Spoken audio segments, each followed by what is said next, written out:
Il y a un doute qu'il y a une question qui mérite d'être éclaircie. Les dommages et bonnes pratiques très bien établies depuis longtemps que de faire une distinction entre l'autorité chargée de l'enquête et l'autorité qui, là, pour demander la Cour, qui pas besoin prive un individu de sa liberté ou non. C'est-à-dire que la séparation entre deux fonctions-là est souvent nécessaire dans une démocratie. Je ne trouve aucune justification qui est donnée pour justifier le fait que nous avons un changement radical par rapport à la pratique établie qui repose là une répartition de bonnes fonctions qui est nécessaire pour la sauvegarde des libertés fondamentales. Là, nous remettons en question bonnes pratiques bien établies et aussi bonnes principes constitutionnels qui concerne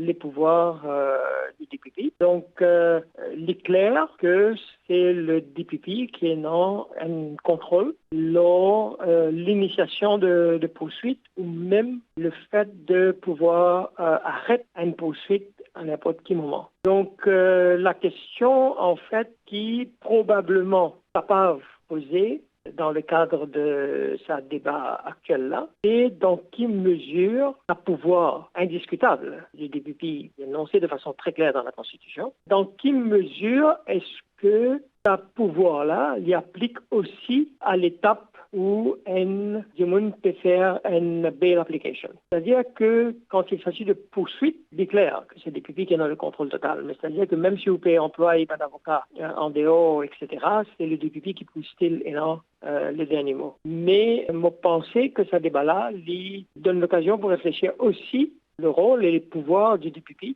au stade initial, c'est-à-dire quand un monde n'est pas encore charged formellement et nous encore au stade de une bail application.